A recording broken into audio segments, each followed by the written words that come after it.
시청자 여러분 안녕하십니까? 1월 8일 목요일 뉴스타트 1부 시작합니다. 이재명 대통령은 한중 정상회담에서 시진핑 주석에게 한반도 평화를 위한 중재 역할을 요청했다고 밝혔습니다. 남북 북미 대화 재개를 위한 중국의 적극적인 역할을 강조한 것으로 해석되는데 중국 측에선 인내심이 필요하다는 반응이 나왔습니다. 첫 소식 이종원 기자입니다. 기자간담회에서 이재명 대통령은 한반도 문제와 관련해 한중 정상회담에서 오간 대화를 소개했습니다. 양국이 평화 구축을 위한 창의적 방안을 모색하기로 했다는 청와대 설명에 이어 이 대통령이 직접 구체적인 논의 내용을 공개한 겁니다. 제가 중국 측에 요청을 한 게 있습니다. 북한의 핵 문제를 포함해서 한반도의 문제에 대해서 좀 중재 역할을 좀 해주면 좋겠다. 우리는 모든 통로가 막혔다. 이 대통령은 양 정상이 미국의 역할에도 공감했다고 설명했습니다. 트럼프 미국 대통령의 4월 방중을 앞두고 북미 대화 재개를 위해 중국 측에 적극적인 대북 설득을 요청한 것으로 해석됩니다. 중국 측에선 노력해보겠다고 화답하면서도 인내심을 언급했습니다. 시 주석께서는 지금까지 노력을 평가하고 인내심을 가질 필요가 있다 이런 얘기를 했습니다. 쌓아온 적대가 있기 때문에 여기에 완화돼서 좀 대화가 시작되려면 많은 시간과 노력이 필요합니다. 이 대통령은 한중 정상회담에서 비핵화가 실종됐다는 지적에 대해선 중단 축소 폐기로 이어지는 기존 3단계 비핵화 해법에 대한 의지로 답변을 대신했습니다. 북한이 당장 민감하게 반응하는 상황에서 실용적인 접근을 거듭 강조한 것으로 풀이됩니다. 상대방이 결코 받아들일 수 없는 이야기를 주장만 하면 아무것도 이루어지지 않는다. 현실에 입각해서 서로가 수용할 수 있는 합리적인 안을 도출해야 한다. 이 대통령은 한반도 평화와 비핵화 문제는 국민의 인내와 이해도 필요하다며 정략적인 이유로 발목을 잡지 말고 상황 개선을 위해 힘을 모아달라고 당부했습니다. YTN 이종원입니다. 이재명 대통령은 간담회에서 한류 제한 조치, 이른바 한한령 문제가 잘 해결될 거라고 말했습니다. 논란이 되고 있는 중국의 서해 구조물 설치와 관련해선 향후 수역 경계를 명확히 하는 방안을 실무적으로 논의하기로 했다고 설명했습니다. 정인용 기자입니다. 이재명 대통령의 중국 현지 기자간담회에선 한중 문화교류 확대 여부도 큰 관심사였습니다. 이 대통령은 한류 제한 조치, 이른바 한한령을 둘러싸고 진전이 있었다는 점을 소개했습니다. 실무부서에서 구체적으로 협의가 이뤄질 거고 가능한 범위 내에서 점진적 단계적으로 이 문제가 잘 해결될 거라고 전망했습니다. 그들의 표현에 따르면 질서 있게, 유익하게, 건강하게 이 문제는 잘 해결될 겁니다. 조짐 정도가 아니라 이제 명확한 의사표명이라고 저는 생각합니다. 시진핑 주석이 과일은 때가 되면 익어서 떨어진다는 언급도 했다고 이 대통령은 소개했는데 양국이 신뢰를 쌓아나가면 한한령 문제도 자연스럽게 풀려나갈 거란 의미로 풀이됩니다. 이 대통령은 한중 간 배타적 경제 수역이 겹치는 서해의 잠정 조치 수역 내 중국이 설치한 구조물 문제도 해결의 실마리를 찾았다고 설명했습니다. 구조물이 중국 쪽 경계부터 살짝 넘어온 건데 깔끔하게 정리하기로 합의했다는 겁니다. 우리 입장에서는 그냥 편하게 중간을 정확하게 그냥 그어버리자. 당신들 마음대로 써라. 그 안에서. 이제 어떻게 할지 실무 협의를 하기로 했습니다. 그래서 문제의 원인을 제거하자. 이 대통령은 시 주석과 셀카를 찍을 때 활용했던 샤오미 스마트폰을 두곤 해당 기종의 디스플레이는 한국산이고 한중 협력의 산물이라고 시 주석이 소개했다는 점도 공개했습니다. 또 시 주석과는 올해 중국에서 열리는 에이펙을 계기로 다시 만날 가능성이 크다며 시 주석이 자주 오라고 했고 1년에 한 번 이상은 직접 만날 생각이라고 강조했습니다. YTN 정인용입니다.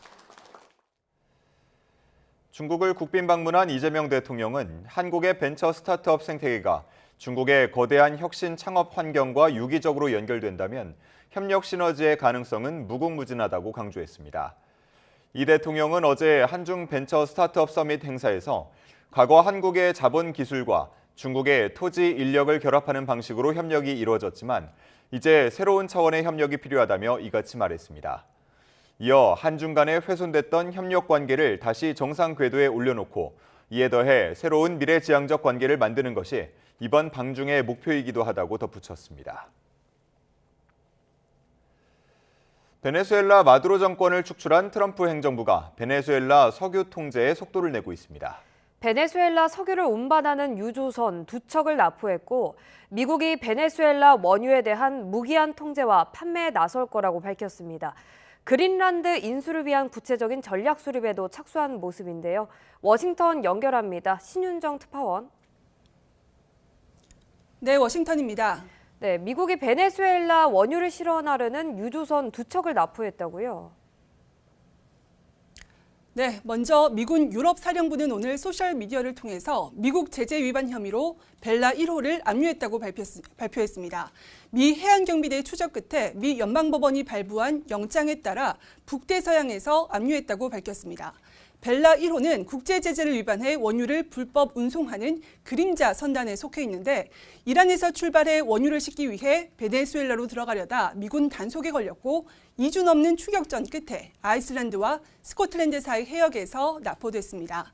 크리스티노 국토안보부 장관은 이어서 미군이 카리브해에서 유조선 소피아호에 대한 통제권도 확보했다면서 이 유조선은 최근 베네수엘라에 정박했다고 밝혔습니다.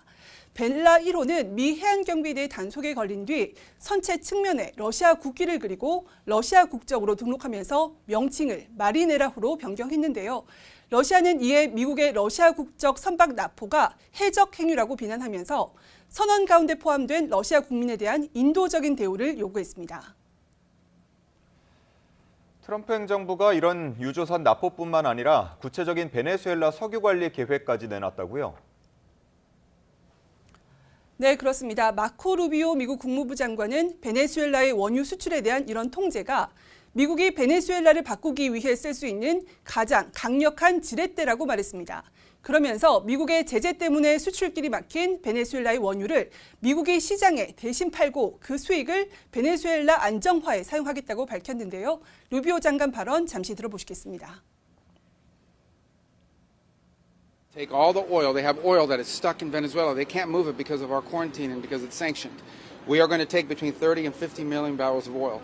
We're going to sell it in the marketplace at market rates, not at the discounts Venezuela was getting.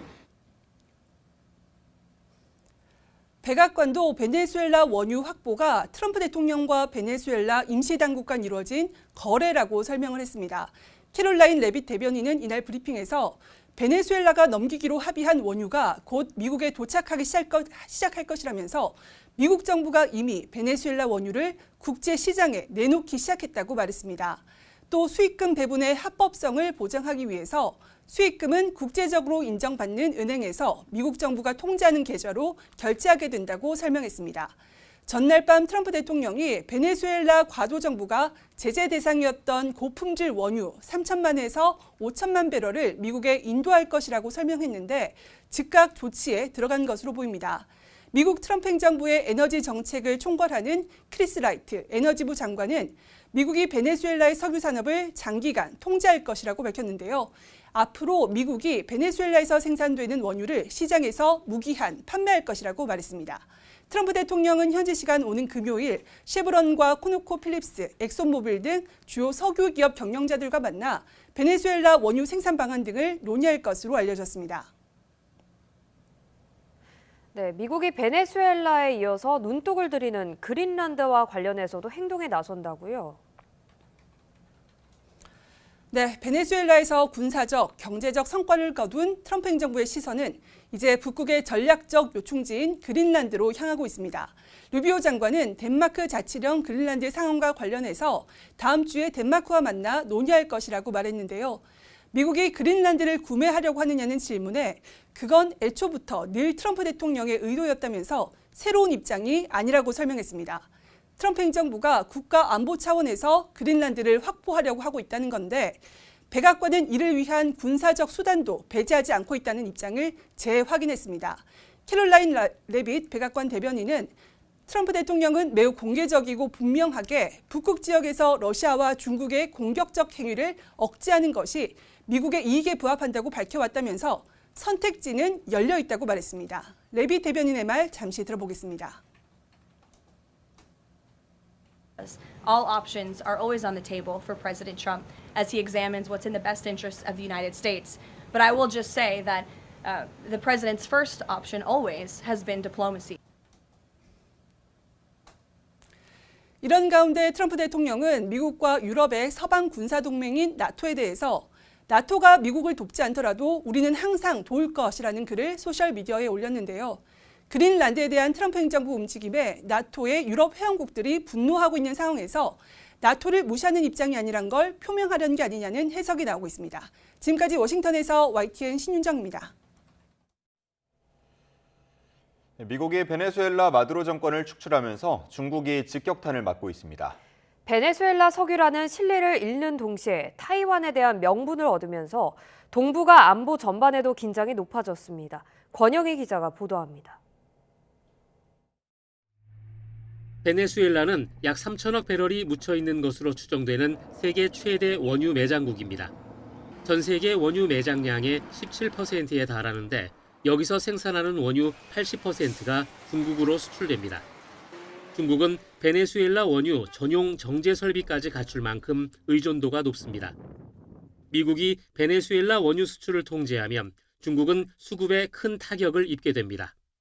That affects first and foremost China, which was receiving all of the oil from Venezuela, except for the small amount from Chevron going to the U.S. Gulf Coast refineries.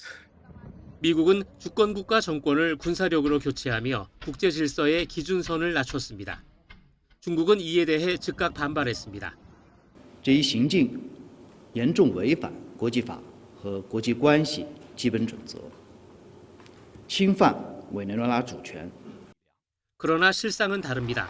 중국은 타이완에 대한 강력한 명분을 얻었습니다. 미국이 베네수엘라에서 보여준 방식은 중국의 타이완에 대한 논리를 강화해 줍니다.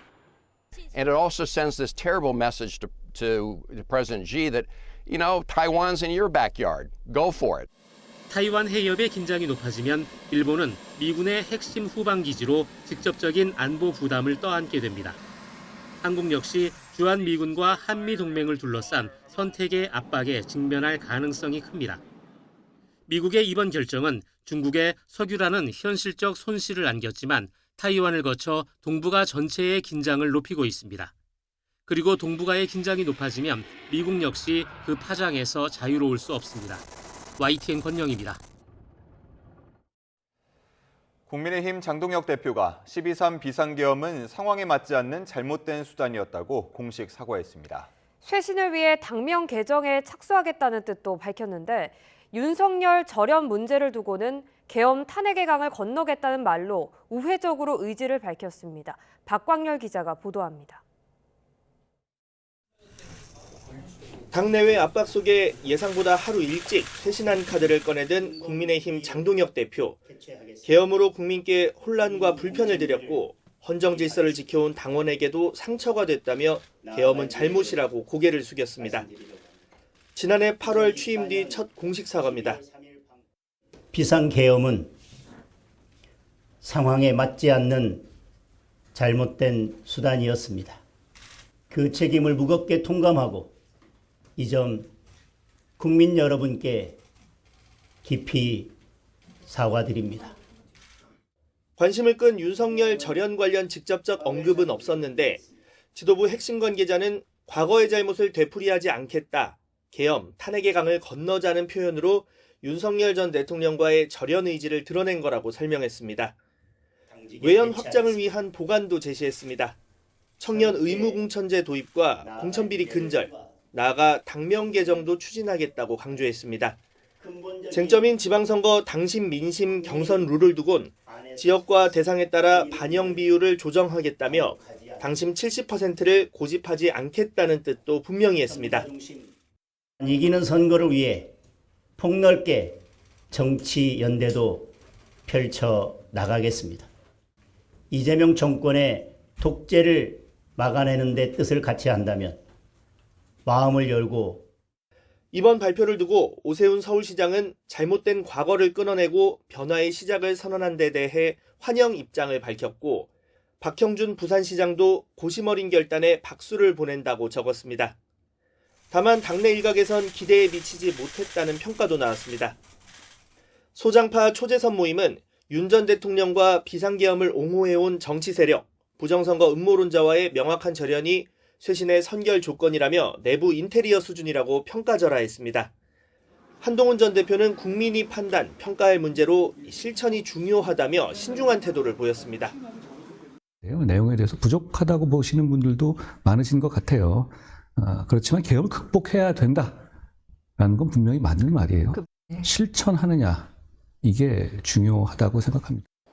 당내에선 계엄이 잘못됐다는 점을 분명히 했고 과거와의 절연 의지도 담겼다는 측면에서 100% 만족할 수는 없어도 긍정적으로 보는 기류가 우세합니다. 정체된 지지율 반등 계기를 마련할 수 있도록 반성과 쇄신 약속을 얼마나 이행하느냐가 앞으로의 숙제로 꼽힙니다. YTN 박광렬입니다. 더불어민주당은 국민의힘 장동혁 대표의 쇄신안 발표에 대해서 말뿐인 사과와 옷 갈아입기로는 국민 신뢰 회복의 길은 요원할 것이라고 비판했습니다. 박수현 수석 대변인은 어제 논평을 통해 장 대표가 비상계엄에 대해 사과했지만 끝끝내 상황에 맞지 않는 잘못된 수단 정도로 치부하며 책임은 인정하지 않았다고 지적했습니다. 그러면서 윤석열, 김건희와의 절연도 없었다며 말뿐인 계엄 사과가 과거 윤석열 개 사과와 다를 것이 무엇이냐고 반문했습니다.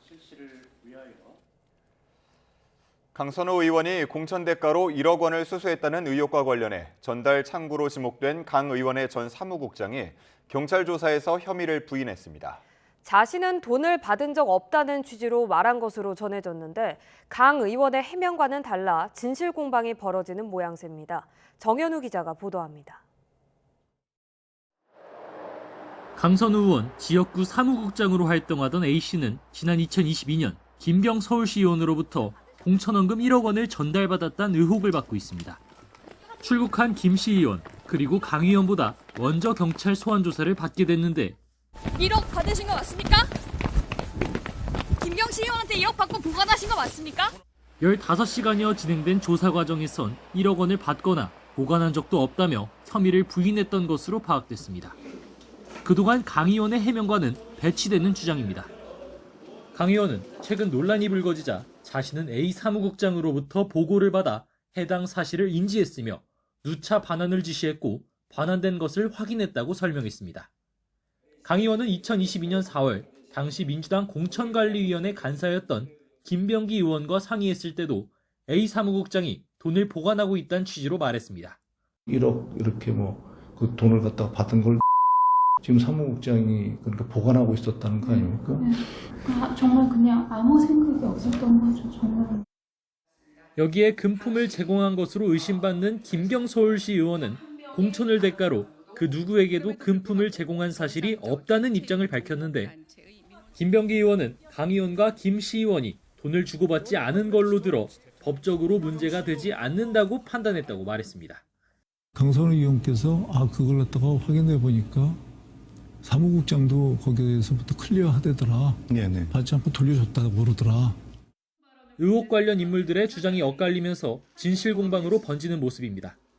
결국 경찰은 의혹 관련 인물들의 당시 행적과 자금 흐름을 파악하는 데 집중할 것으로 보이는데 조만간 물증 확보를 위한 압수수색에 나설지 관심입니다. YTN 정현우입니다. 경찰이 민주당 김병기 의원 배우자에게 금품 수천만 원을 줬다가 돌려받았다는 탄원서를 작성한 전직 구의원들을 오늘부터 소환 조사합니다. 서울경찰청은 김병기 의원 아내에게 각각 현금 2천만 원과 1천만 원을 제공했다가 돌려받았다고 탄원서를 통해 주장한 동작구 전 의원 전모 씨와 김모 씨를 오늘과 내일 차례로 불러 조사합니다. 경찰은 금품 제공 의혹으로 고발된 두 사람을 상대로 탄원서 내용의 사실관계를 우선 파악할 예정입니다. 무주택자임을 강조하며 20억 원대 전셋집에서 거주해온 이해훈 기획예산처 장관 후보자 부부가 최근 이른바 로또 청약 당첨으로 거액의 시세 차익을 확보한 것으로 나타났습니다. 기만적 행태라는 비판 속 국민의힘의 낙마 공세는 더욱 거세졌는데 더불어민주당은 실망스럽다면서도 청문회까지는 지켜보겠다는 입장입니다. 김철희 기자가 보도합니다. 이해훈 후보자의 배우자는 재작년 서울 반포동에 있는 54평형 아파트 청약에 당첨됐습니다. 수십억 원 차익이 예상되는 이른바 로또 청약 물량으로 당시 경쟁률만 80대 1에 달한 것으로 알려졌습니다. 이 후보자는 청문 요청서에 아파트 가액을 37억 원으로 기재했지만 실제 호가는 100억 원에 육박한다는 평가입니다. 지금 말씀드리긴 좀 어려운데 60평대는 지금 100억 얘기해 주시는 데도 있고 2년도 안 돼 70억 원 가까운 시세 차익을 확보하고 170억 원대 재산을 신고한 이 후보자. 과거 집 없는 서름을 여러 차례 강조하고 제가 무주택자이다. 저는 지금 실직자라 공직자도 아니고 제가 뭐라고 얘기를 해도 오해를 받지 않을 만한 사람이라는 것을 먼저 전제로 청약제도를 비판한 사실이 알려지며 서민 코스프레, 내로남불 논란이 일었습니다. 여기에 자녀들이 미성년자 시절 부모 찬스를 활용해 거액의 증여세를 납부했다는 의혹과 장남 논문 작성에도 배우자 도움이 있었다는 문제 제기까지 더해지자 야권의 낙마 공세는 절정으로 치달았습니다. 이 정도라면 의도적으로 사전 검증을 전혀 안 한 것 아닌가라는 생각이 들 정도잖아요. 1일 1 논란 속 여권 핵심 지지층에서도 심상치 않은 분위기가 감지되는데 민주당은 적극 옹호를 자제하고 있습니다. 당내에서 도덕성이 국민 눈높이에 맞지 않는다. 해명이 어려울 거란 비관론까지 나왔는데 중요한 건 당사자 소명이라며 수습의 공을 이 후보자에게 넘겼습니다. 인사청문 과정에서 사실관계를 얼마나 잘 소명하느냐가 문제일 것 같고 이 후보자가 연일 제기되는 새로운 의혹을 해명하고 2주 뒤 무사히 청문회를 치를 수 있을지 회의적인 목소리가 진영을 가리지 않고 커지고 있습니다. YTN 김철입니다. 한 줄 뉴스입니다. 부산지검 강력범죄수사부는 법무법인에 수사정보를 유출한 혐의로 부산 지역 경찰관 4명을 불구속 기소했다고 밝혔습니다. 서울 금천경찰서는 어제 술에 취해 흉기를 들고 거리를 돌아다닌 혐의로 50대 남성 A씨를 현행범 체포했습니다. 경남 마산 중부경찰서는 경찰의 접근 금지 조치를 무시하고 전 여자친구에게 찾아가고 수십 차례에 걸쳐 연락한 혐의로 20대 남성 A씨를 구속 상태로 검찰에 넘겼습니다. 충남 공주경찰서는 이별을 통보한 연인의 집으로 찾아가 흉기를 휘둘러 숨지게 한 혐의로 60대 남성 조모 씨를 구속 상태로 검찰에 넘겼다고 밝혔습니다. 대전경찰청은 2025년 한 해 동안 외국인 마약사범 49명을 검거했습니다. 작년과 비교해 40% 증가한 수치입니다. 지금까지 한 줄 뉴스였습니다.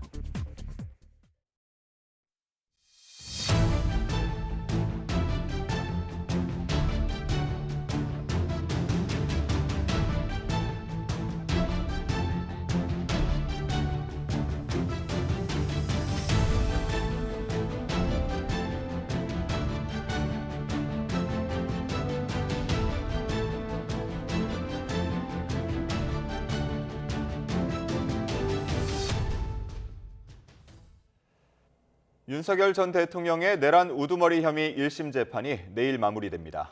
12.3 비상계엄 선포 13개월 만인데요. 그동안의 과정을 이준엽 기자가 돌아봤습니다.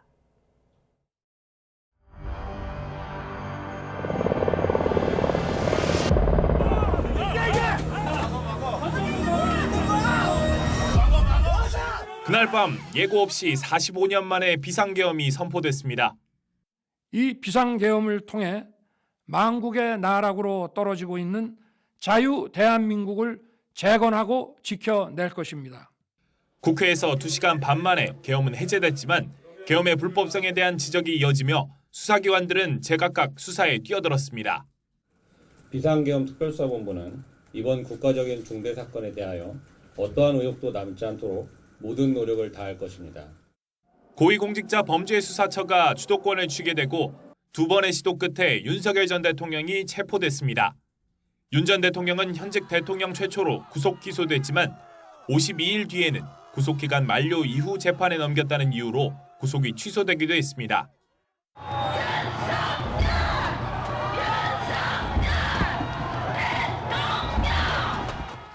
그러나 지난해 7월 출범한 특검은 윤 전 대통령에게 체포 방해 혐의 등을 적용해 다시 구속했습니다.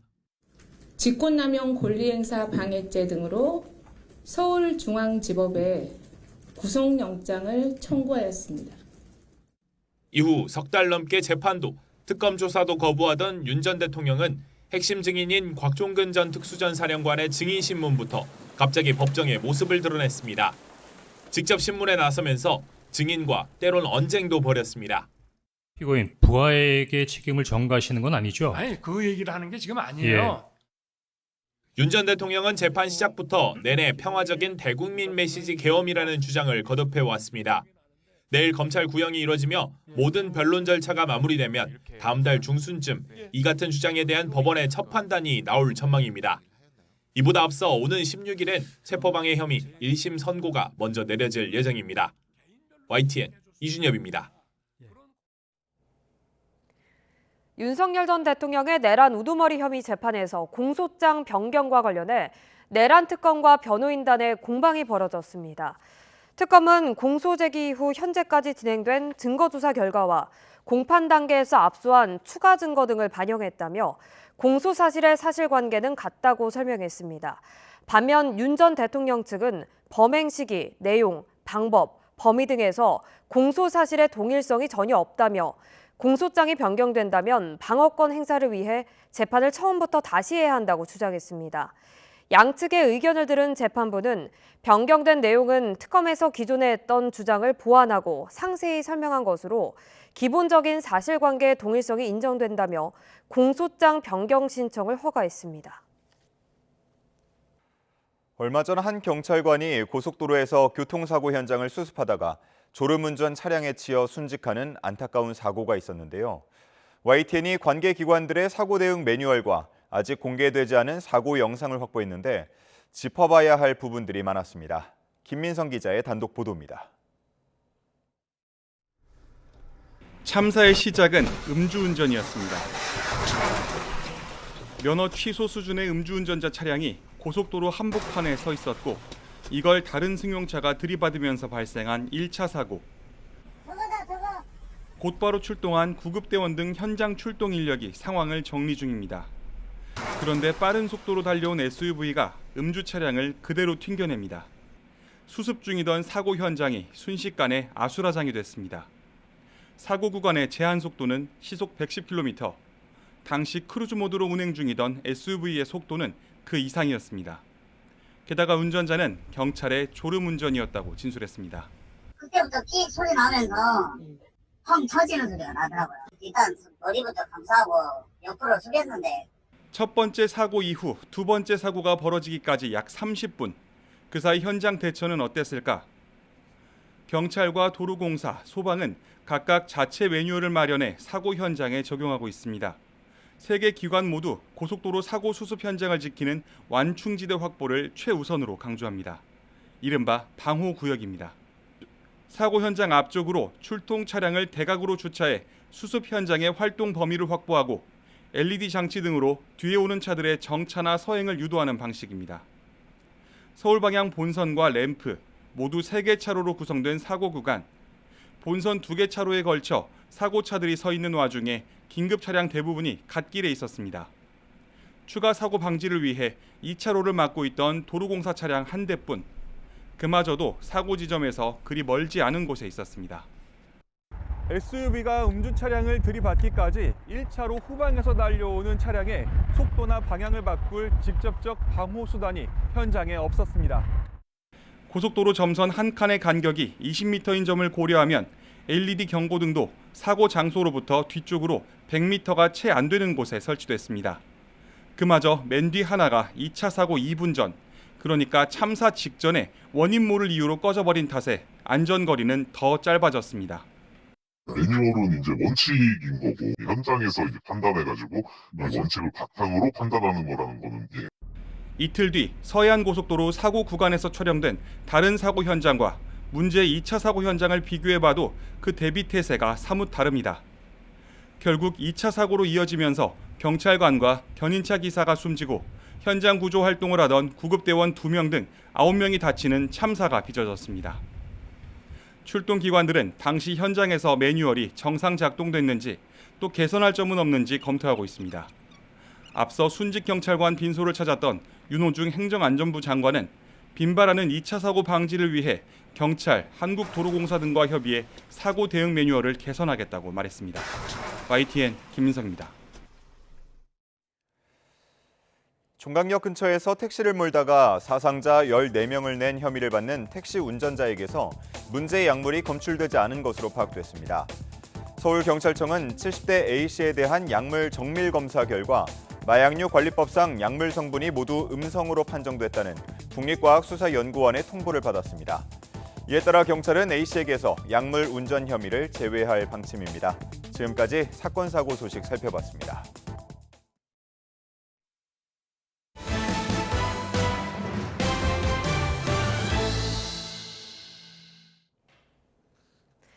미국 라스베이거스에서는 세계 최대 IT 박람회 CES 2016이 진행되고 있습니다.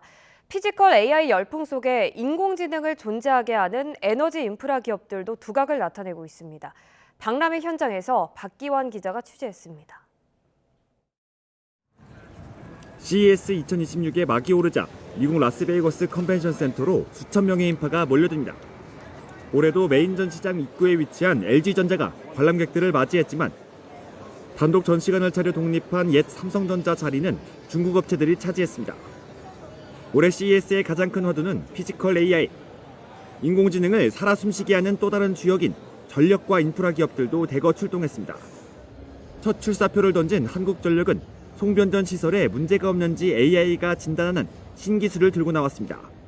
혁신적인 기술 전시를 통해 한전이 전통적인 유틸리티 기업을 넘어 명실상부한 글로벌 에너지 솔루션 기업으로 도약했음을 전 세계에 각인시키는 국립중앙박물관과 손을 잡고 설치한 거북선 전시관도 위용을 뽐냈습니다. 이곳 라스베이거스 컨벤션 센터에 국난극복의 상징 전기 거북선이 등장하자 많은 관람객들의 시선을 사로잡고 있습니다. 인공지능 시대 우리의 기술력으로 세계에 우뚝 서겠다는 염원이 담겼습니다. 인공지능의 폭발적인 전력 수요를 해결할 에너지 엔진들도 출동했습니다. 두산은 세계에서 5번째로 독자 개발에 성공한 기계공학의 꽃 대형 가스터빈을 전면에 내세웠습니다. 여기에 뉴스케일 파워, 테라파워 등 글로벌 선두 기업의 러브콜을 받고 있는 소형 모듈 원전 SMR도 선보였습니다. 한국수력원자력은 가장 안전한 한국형 소형 원전 ISMR이 만드는 미래 도시의 청사진을 제시했습니다. 미래의 기술이 한자리에 모이는 세계 최대 IT 가전 전시회 CES. 인공지능 시대 최대 필수 자원으로 꼽히는 에너지 인프라 기업들도 세계를 향한 도전장을 냈습니다. YTN 박견입니다. 오늘의 주요 경제 일정입니다. 증시 불장을 이끌고 있는 삼성전자가 4분기 잠정 실적을 발표합니다. 시장에서는 4분기 매출 90조 원, 영업이익은 역대 최대 기록을 깨는 20조 원대까지 전망하고 있습니다. 한국부동산원이 주간 아파트 가격 동향을 발표합니다. 한 주 전 서울 아파트 값은 0.21% 오르며 47주 연속 상승했습니다. 이혁원 금융위원장이 포용적 금융 대전환을 위한 첫 번째 회의를 엽니다. 금융위는 최근 진행된 이재명 대통령에 대한 업무 보고에서 3에서 6%대 저금리 서민 정책금융 상품 신규 도입을 예고했습니다.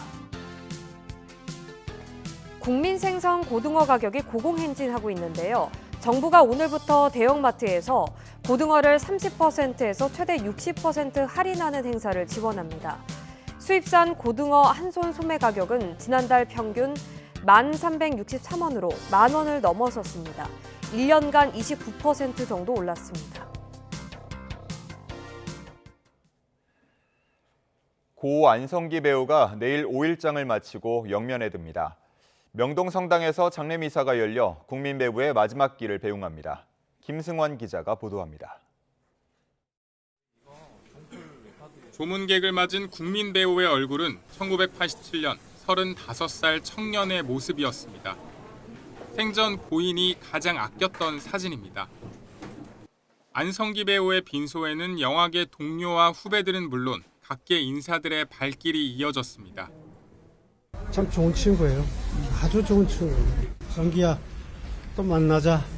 인격자분과 함께 있으면서 제가 좋은 영향을 받은 것 참 너무나 감사하게 생각하고. 아침 7시 고인은 서울 성모병원 장례식장을 떠나 명동 성당으로 향합니다. 명동 성당은 독실한 가톨릭교 신자인 고 안성기 배우가 결혼한 곳이기도 합니다. 1시간가량 장례 미사가 진행된 뒤 영결식이 이어집니다. 조사는 영화 고래사냥 등으로 인연을 맺은 배창호 감독, 가족과 함께 빈소를 지킨 배우 정우성이 맡고 유족 대표로 장남 안다빈 씨가 감사의 마음을 전합니다. 고인을 마지막으로 모시는 운구에는 배우 정우성과 이정재, 정준호, 박철민이 참여합니다. 반세기 넘게 스크린 속에서 친근한 얼굴로 대중과 호흡했던 국민 배우 안성기. 고인은 서울 추모공원을 거쳐 경기 양평에서 영원히 잠들게 됩니다. YTN 김승환입니다.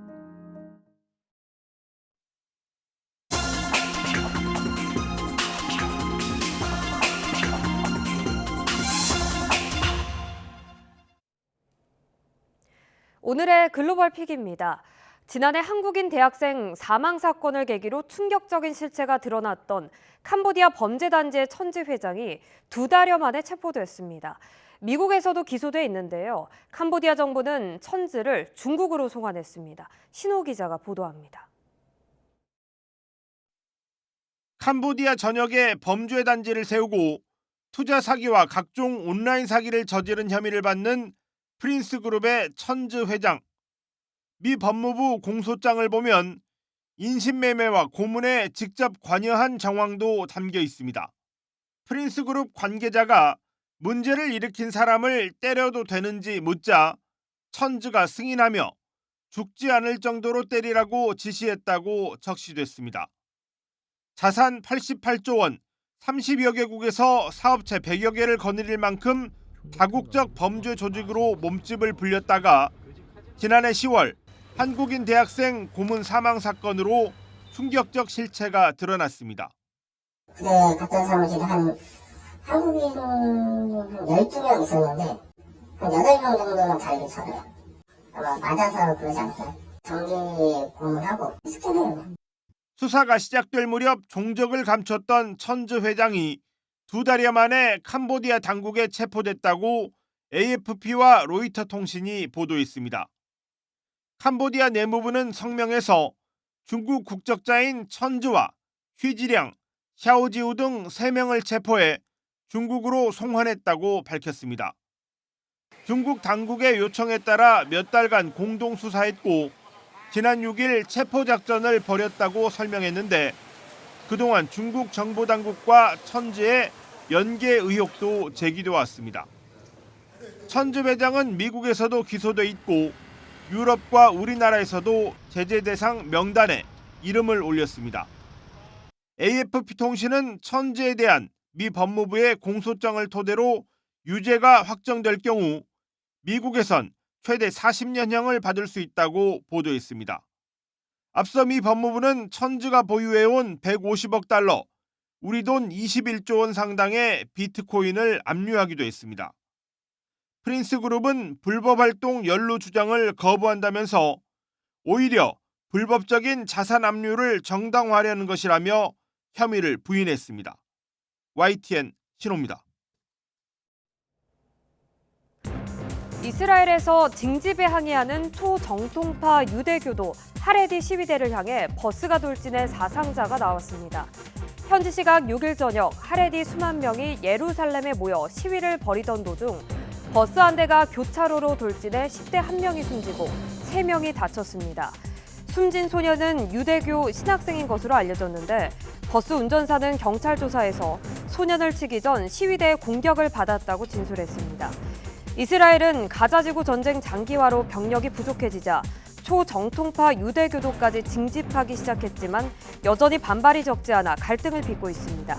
지금까지 글로벌 픽이었습니다.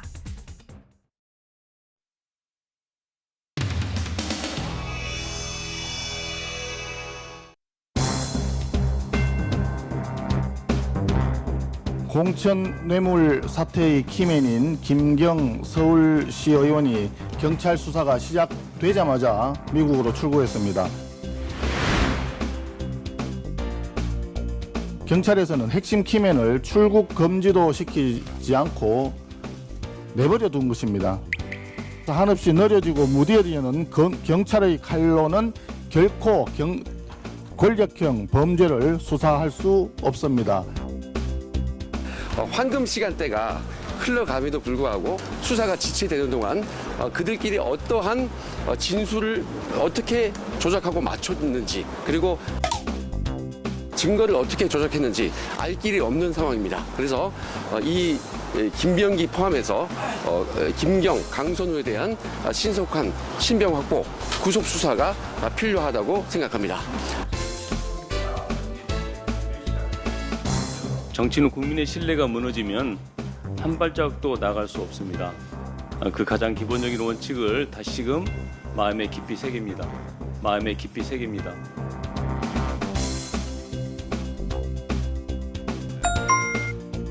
직후에 한번 나오셨죠. 저도 상당히 좀 당황스러웠어요. 이런 일이 있을 수 있나? 이런 생각이 좀 들었는데 저는 뭐 이 외에 다른 일이 없다라고 믿고 있고 없기를 바랍니다. 뭐 요즘 좀 유행이 되는데 시스템 에러냐 휴먼 에러냐 이런 얘기 하던데 이거는 시스템 에러라기보다는 휴먼 에러에 가깝죠. 휴먼 에러에 가깝죠.